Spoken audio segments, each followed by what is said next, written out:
الحمدللہ رب العالمین والصلاة والسلام علی خیر خلقہ محمد وآلہ الطیبین الطاہرین واللعن الابدی علی اعدائهم اجمعین۔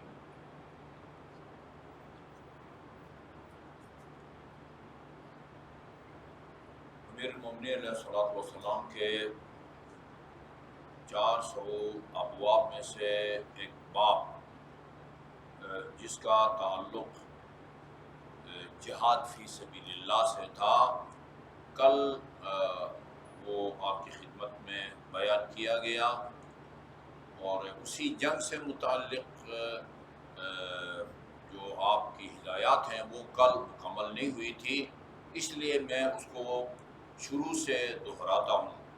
اذا لقیتم عدوکم فی الحرب فاقلوا الکلام، جب میدان جہاد میں تمہارا آمنا سامنا دشمن سے ہو تو فاقل الکلام، عام دنیا کی بیوی بچوں کی باتیں کم کرو، وَأَكْثِرُوا ذِكْرَ اللَّهِ عَزَّ وَجَلَّ، اور اللہ تعالیٰ کا ذکر کثرت سے کرو، وَلَا تُوَلُّوهُمُ الْأَدْبَارَ، دشمن کو پشت نہ دکھاؤ، فرار مت کرو، فَتُسْقِطُوا اللَّهَ رَبَّكُمْ، اس طرح تم نے اگر پشت دکھائی یا فرار کیا تم اپنے رب کو ناراض کرو گے، اللہ تعالیٰ ناراض ہوگا۔ گناہ کبیرہ ہے، من جملہ گناہان کبیرہ میں سے الفرار من الزحف، پشت دکھانا دشمن کو۔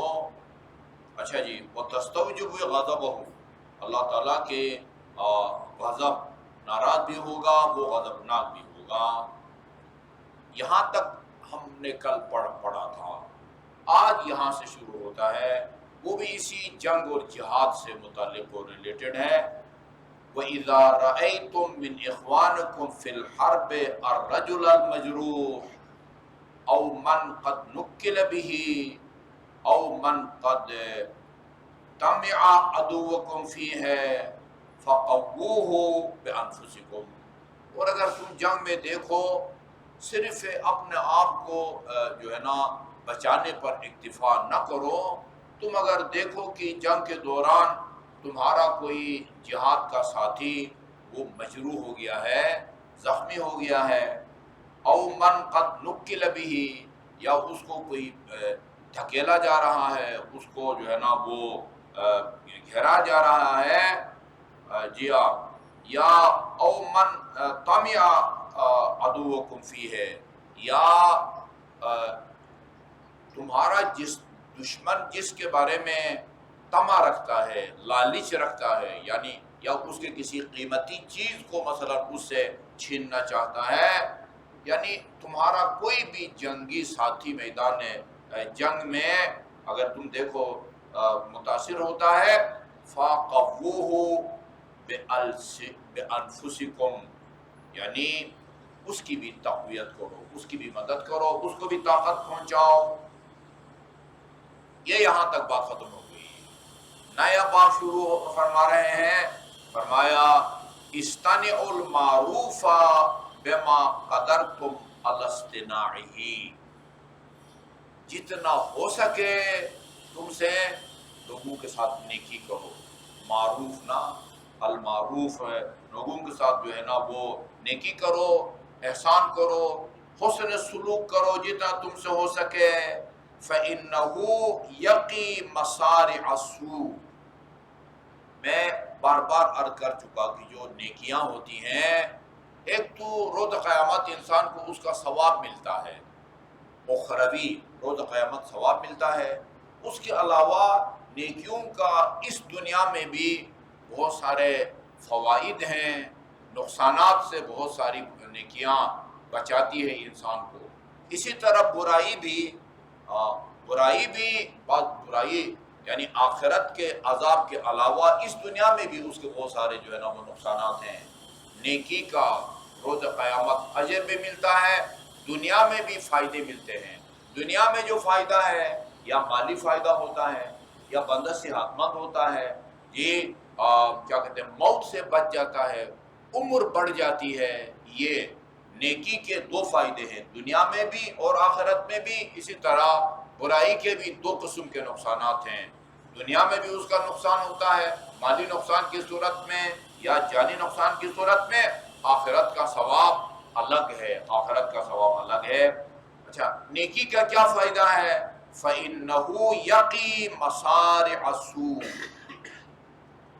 یہ نیکی بری اموات سے انسان کو جو ہے نا وہ بچاتی ہے. لوگوں کے ساتھ نیکی کرنا بری اموات سے بچاتی ہے. میں نہیں بھولتا، سن 1969 سے پہلے ہم جب جامع المنتظر میں پڑھتے تھے، ہمارے وزیر آباد کے استاد تھے جامع المنتظر کے مدرس مولانا عبد الغفور جعفری صاحب. ہم ان کے پاس جامع الاخبار پڑھتے تھے. حدیثوں کی ایک کتاب ہے جامع الاخبار، اس کے اندر بہت سارے اعمال ہیں. جو یہ عمل کرے گا، یہ نیکی کرے گا، مثلا یہی نیکی بری اموات سے بچے گا. بری اموات، مجھے یاد ہے میں نے ان سے پوچھا، وہ موت تو موت ہوتی ہے، ایک اچھی موت ہوتی ہے اور ایک بری موت ہوتی ہے. انہوں نے وہ پنجابی میں مجھے جواب دیا، ہاں بھائی، بری موت کا مطلب یہ ہے کہ بندہ ریڑے تلے آ کے نہیں مرے گا. ریڑے تلے آ کے آدمی ایکسیڈنٹ میں مر جائے، نہ کوئی وصیت ہے، نہ کوئی پتہ نہیں وہ نصیحت ہے، یا مر جائے اور لاش بھی بندے کو نہ ملے اور پتہ نہیں کئی دن جو ہے پنڈ کے سرخانے میں بندہ پڑا رہے، وہ بھی موت ہے. اسی طرح یا میدان کارزار میں انسان راہ خدا میں شہید ہوتا ہے، وہ بھی موت ہے. امام زین العابدین جو رمضان المبارک میں روزانہ دعا پڑھتے تھے، وہ کیا تھی؟ اللہم ارزقنا حج بیتک الحرام، خدایا بیت الحرام یعنی حج بیت اللہ نصیب فرما، فی عامی ھذا وفی کل عام، اس سال بھی اور ہر سال. وہ زیارت قبر نبی کا، ہر سال بیت اللہ کی زیارت بھی نصیب فرما اور اپنے نبی کی زیارت بھی. آگے وَقَتْلًا فِي سَبِيلِكَ، اور اپنی راہ میں قتل ہونے یا شہادت بھی جو ہے نا وہ نصیب فرما. یہ بھی ایک موت ہے. ریڑھا تلے آ کے مرنا بھی ایک موت ہے، راہ خدا میں شہید ہونا بھی ایک موت ہے.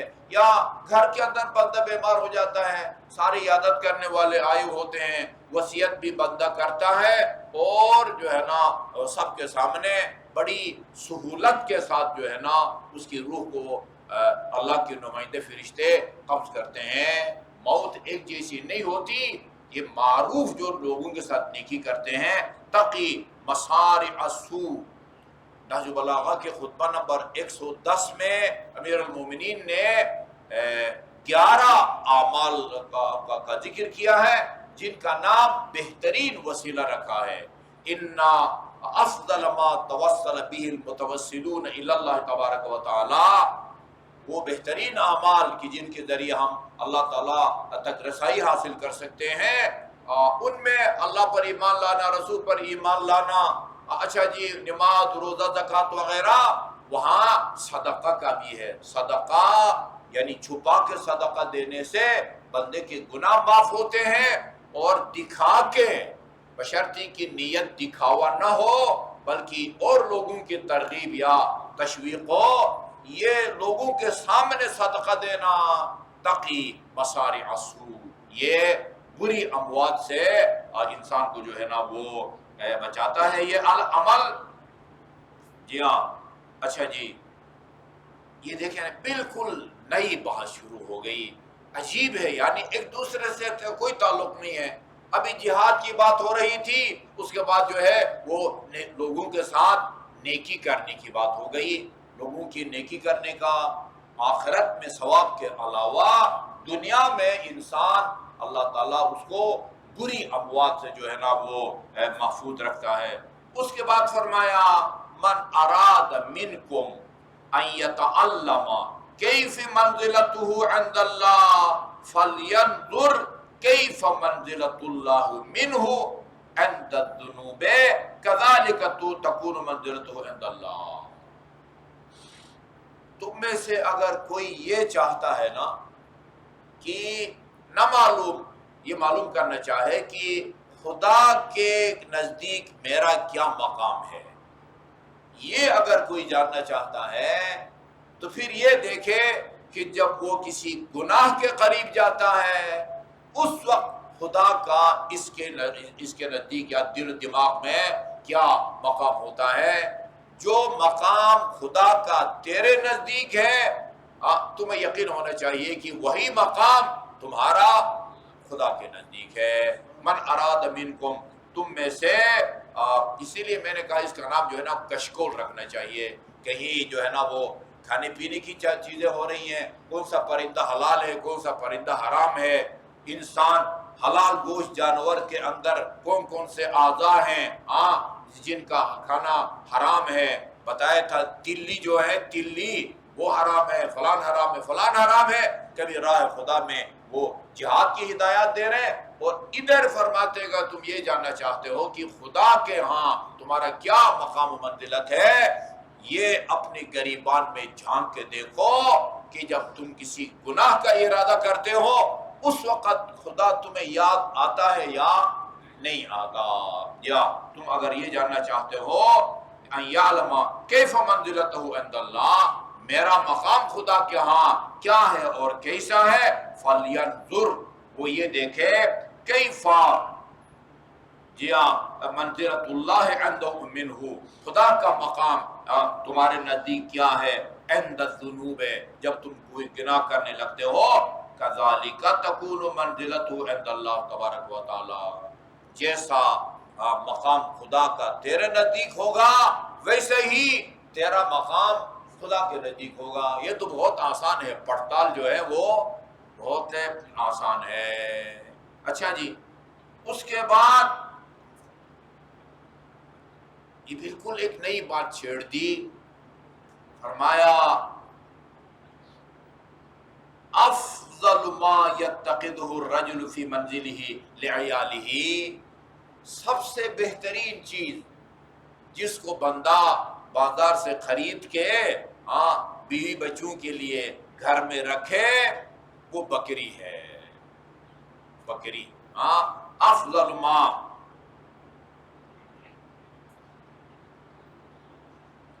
یا افضل ما یتخذ الرجل فی منزلہ لعیالہ، بہترین چیز جو مطلب بازار سے لا کے اپنے عیال کے لیے بیوی بچوں کے لیے گھر میں بندہ جس کو رکھ سکتا ہے وہ اشات ہے۔ فمن کانت فی منزلہ شاۃ، جس کے گھر میں ایک بکری ہو، ایک بکری جی، قدست علیہ الملائکۃ فی کل یوم مرتن، ہر روز اللہ کی فرشتے اس بندے کے لیے خدا کی بارگاہ میں تقدیس کرتے ہیں اور اس کا ثواب اس بکری پالنے والے کے لیے جو ہے نا وہ عطیہ کرتے ہیں۔ آپ کو عجیب لگے گا بھئی ادھر کدھر اسلام آباد میں تو ایسے ہی منع ہے، لیکن لوگ پیسہ ویسا دے کے گائے بھینس بھی رکھتے ہیں اور وہ دودھ بھی بیچ رہے ہوتے ہیں، یہاں سب کچھ ہوتا ہے۔ اچھا جی، قدست علیہ الملائکۃ فی کل یوم، جی ایک مرتبہ ومن کانت عندہ شاتان، اور جس کے پاس دو بکریاں ہوں، قدست علیہ الملائکۃ مرتین فی کل یوم، ہر روز دو مرتبہ اللہ تعالیٰ کی تقدیس کرتے ہیں فرشتے۔ وکذالک فی الثلاث، وکذالک تقول، اور فرشتے اس کے لیے تقدیس کے بعد یہ کہتے ہیں بورک فیکم، بورک فیکم، اللہ تمہارے مال و دولت میں برکت نصیب فرمائے۔ فرشتے یہ دعا کر کے جاتے ہیں جو آدمی ایک بکری، دو بکری یا 3 بکریوں کو جو ہے نا وہ پالیں۔ آپ کے گھر میں سہولت ہے تو پالیں، اچھا جی، ان کو سنبھالنے والا بھی ہو۔ فارسی میں ایک محاورہ ہے، غم نہ داری بز بخر، کوئی فکر آپ کو نہیں ہے نا تو پھر طریقہ یہ ہے فکر مند ہونے کا کہ بکری خریدو، اس کو پالنا بڑا مشکل ہے، ٹھیک ہے نا، اور اللہ مشکل کام کا اجر دیتا ہے، ٹھیک ہے نا، مشکل کام کا، آسان کام کا اجر بھی کم ہوتا ہے اور مشکل کام کا تو غم نہ داری بز بخر۔ اچھا جی، اذا، اب یہ اب دوبارہ جو ہے نا وہ میڈیکل کے میدان میں آ جاتے ہیں. اذا ضعف المسلم، جب کوئی مسلمان نا کمزوری محسوس کرے، کمزوری، اس کو کیا کھانا چاہیے، کون سی چیز کھا کے اپنے کمزوری کو دور کرنا چاہیے؟ فَلْيَأْكُلِ اللَّحْمَ وَاللَّبَنَ، اس کو کمزوری دور کرنے کے لیے گوشت اور دودھ استعمال کرنا چاہیے. دودھ، ہم لاہور میں ہوتے تھے، ایک جو ہے نا وہ پتہ نہیں دین اس کے نام کے ساتھ آتا تھا، جب منظر میں وہ ہمیں دودھ دے کے جاتے تھے تو میں اس سے کہتا تھا کہ بھئی یہ فلان دین، یہ تم دودھ میں پانی ملا کے دیتے ہو یا پانی میں دودھ ملا کے دیتے ہو؟ کہا نہیں آغا جی میں پانی میں دودھ ملا کے دیتا ہوں. ہاں، دودھ میں پانی ملا کے نہیں دیتا، دودھ بشرطی کی دودھ ہو، ٹھیک ہے نا، بشرطی کی دودھ ہو. اچھا، یہ ایک وہاں ایک مفتی نے فتویٰ دیا تھا، ادھر ہمارے پاکستان میں بھی یہ جو خشک دودھ ہے یا ایسی لیکوڈ جو دودھ ہوتا ہے اس کے اوپر فل کریم لکھتے ہیں. فل کریم، عرب ممالک میں فل کریم کی جگہ کامل الدسم کہتے ہیں، لکھتے ہیں. کامل الدسم یعنی فل کریم. ایک مفتی نے فتویٰ دیا کہ یہ اس دودھ کے اوپر کامل الدسم لکھنا یہ شرک ہے، کیونکہ اس کائنات میں صرف اللہ کی ذات کامل ہے، اس کے علاوہ باقی سارے کے سارے ناقص ہیں. لہذا کامل الدسم کامل دودھ ہو نا، دودھ. اب گوشت جو ہے وہ یہ نہیں لکھا سرخ گوشت ہے یا پتہ نہیں سفید گوشت ہے، لیکن گوشت جو ہے نا، بندہ اگر صحت مند ہے تو وہ بہرحال بڑا گوشت بھی کھائے، چھوٹا گوشت بھی کھائے، مچھلی بھی کھائے، مرغی کا بھی فوج ہے. بہرحال اگر تم کمزوری محسوس کرے، کوئی مسلمان، یہ دیکھیں نا، اذا ضعف المسلم، کوئی مسلمان کمزور ہو جائے، اپنے اندر کمزوری محسوس کرے، فَلْيَأْكُلِ اللَّحْمَ وَاللَّبَنَ فَإِنَّ اللَّهَ عَزَّ وَجَلَّ جَعَلَ الْقُوَّةَ فِيهِمَا، اللہ تعالیٰ نے ان دونوں نعمتوں کے اندر قوت اور طاقت رکھی ہے. اللہ تعالیٰ ہمیں ان دونوں نعمتوں سے جو ہے نا وہ بہرہ مند ہونے کی توفیق عطا فرمائے. وہ اسی صورت میں ہوگا کہ ہم کو خالص دودھ ملے. اللہم صلی اللہ محمد و آل محمد.